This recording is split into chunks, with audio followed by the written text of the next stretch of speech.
Помните ли, скъпи приятели, когато преди 15 години Слави Трифонов се възмущаваше на депутатите, че след като се намърдат в парламента, после направо не може да ги познае човек? Идват едни и когато получат слава, стават други. А помните ли, когато Слави твърдеше, че той и партията му нямат нищо общо с статуквото? Нямам нищо общо с това, което е до сега. Нищо. Нямам нищо общо. Нищо.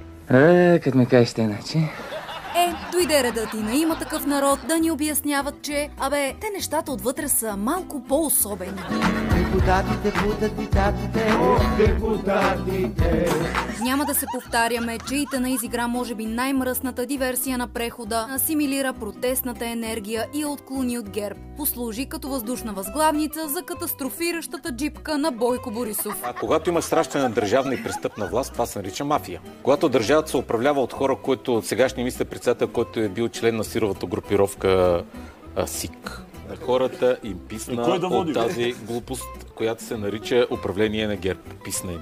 Мисля, че някакъв гражданин е гласувал за ГЕРБ, днеска виждайки спалната на Бойко Борисов и чекмеджето му, в което има пачки по 500 евро, 2 килчета злато и патлак отгоре, е щастлив и горд, че е гласувал за подобен мафиот. А ти мислиш ли, Тошко, че някой гласувал за вас сега не иска да си изповръща червата от предателството ви? Шушо, мушо, къща разваля, казал го е народа. Научете се, бе, момчета. Каквото прошептеш, трябва да имаш кораж да го кажеш високо. Всеки в тая зала, който е извън ГЕРБ, трябва да знае, че ако гласува каквото и да е с ГЕРБ, ще бъде предател към гражданското общество. Тук няма поле за размисъл. Няма да гласувате с ГЕРБ, нали? С изключение на правителството им с Пеевски. Правителството може, нали така, Тоше?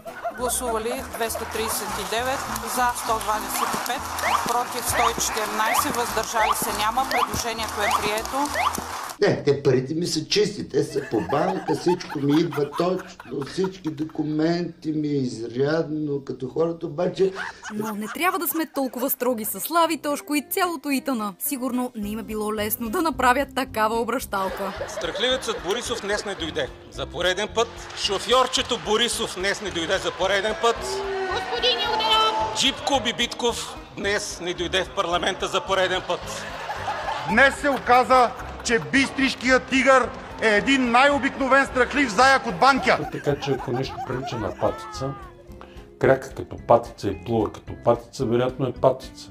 В крайна сметка, не че не знаехме каква роля ще изиграе ИТН и не че не сме го повтаряли с години, а и честно казано, не е като Слави да не си го е казвал направо. Опозиционер, ако не дай Боже един ден реша да се занимавам с политика. А може па видиш ли да не съм въобще опозиционер. Защо шушукаш, каквото е страх? Защо ми шепнеш, кажи не разбрах? Къде изчезна предишния смях, каквото шу-шу-шу? Разбира се, само ние в Господарите получихме факс от космоса какво точно са си казали Бойко и Тошко.